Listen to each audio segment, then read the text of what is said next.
Shamaa harka fuunee akkam jirtu kabajamtoota hordoftoota chaanaalii Geemii. Har'as wanta irraa barattu jedhee yaadee isiniif qabadhee dhufeera. Innis appilikeeshinii yookaan moosaajii tokko osoo daawunloodiin godhiin akkamitti geemii qafoo bilbila keenya irra jiru akkamitti akka haasofnu yookaan taphannu isinitti agarsiisa. Geemii kanas kan taphannu yeroo intarneetii naannoo keenya hin jirre yookaan offline irra jirru jechuudha. Tolee gara viidiyoo kanarratti osoo hin darbiin dura chaanaalii yuutuubii Geemiitiif subscribe gochuun mallattoo bilbilaa tuquun maatii keenya nuuf taasisaniin jedha.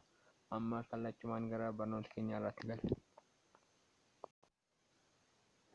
Maarree akkuma jalqabaa isiniif himuuf yaaletti geemii bilbila nama hundaa irra jiru yookiin qafoo bilbila irra jiru eessatti akka argamuu fi akkamitti akka taphannu isinitti hima. Jalqaba irratti bilbilli keenya neetwoorkii waliin konneektii ta'uu qabu.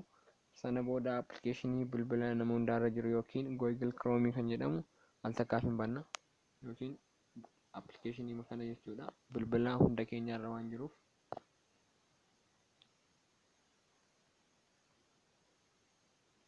Sana booda akkuma argaa jirtan neetwoorkiin waan hin jirreef yookiin mantagoon naannoo keenya waan hin jirreef yookiin daataan waan hin banamneef offline irra jirra jechuudha. Kanaafuu gubbaa irratti kan argaa jirtan no internet nuun jedheera.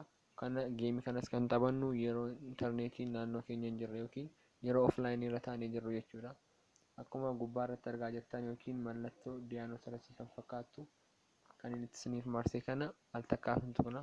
Sana booda geemii kana taphachuu jalqabna jechuudha. Al takkaaf hin tuqna.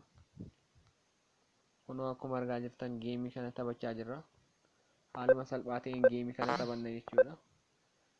Bilbila nama hundaa irra jira waan ta'eef salphaadha. Geemii kana bilbila nama hundaa irra waan jiruuf appilikeeshinii Google Chrome kan jedhu fayyadamnee taphanna jechuudha.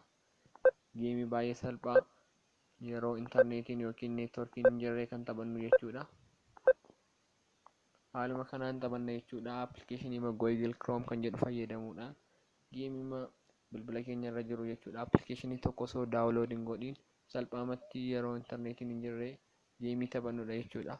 Tolee barnoota keenya irraa kana fakkaata ture. Viidiyoo biraatiin amma wal arginutti nagaatti.